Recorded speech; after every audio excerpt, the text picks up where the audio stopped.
Start.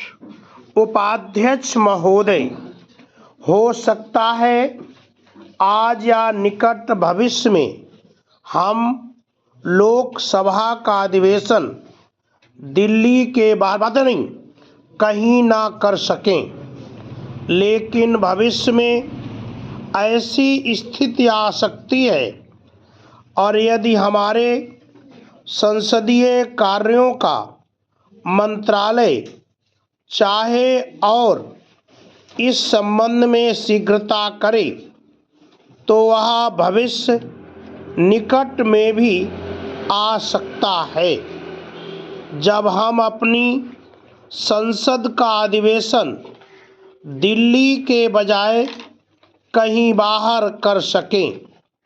वैसे अभी भी हमारे देश में अनेक प्रदेश ऐसे हैं जहां जाड़ों में कहीं अधिवेशन होता है, पता नहीं गर्मियों में कहीं होता है।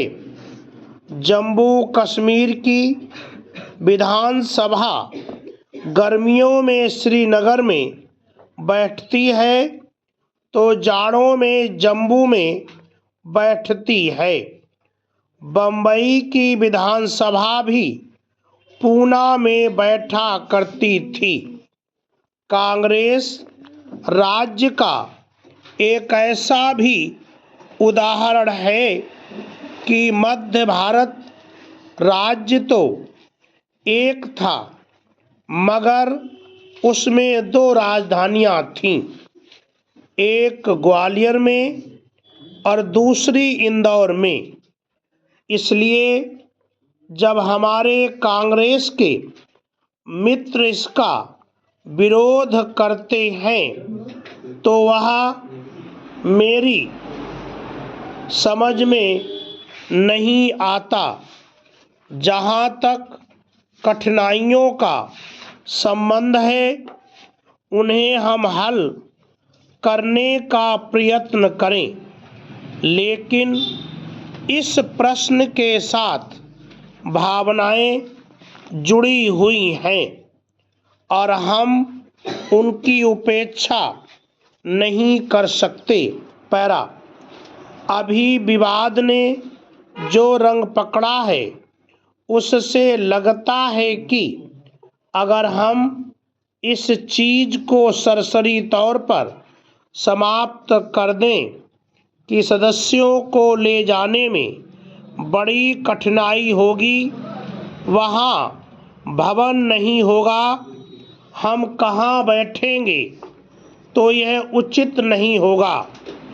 इतने वर्ष हो गए पर अभी तक सरकार सदस्यों के लिए दिल्ली में सारी सुविधाएं नहीं जोड़ सकी, तो हैदराबाद और बंगलौर में यह कैसे संभव होगा।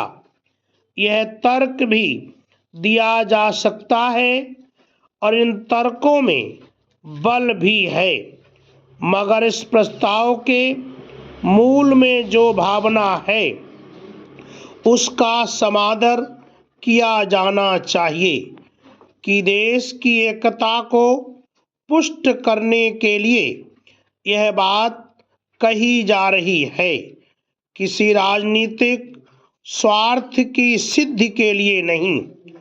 उत्तर और दक्षिण में कोई नया भेद खड़ा करने की बात की तो कोई आवश्यकता ही नहीं है, लेकिन हमें यह मालूम है कि हमारा देश बहुत विशाल है।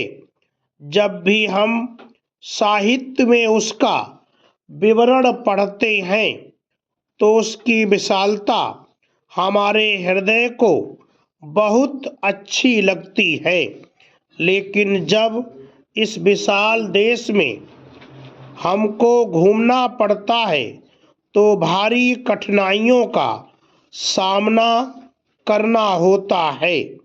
आवश्यकता इस बात की है कि हम ऐसे अनेक अवसर लाएं। इसकी हिंदी बना के हमको भेजना।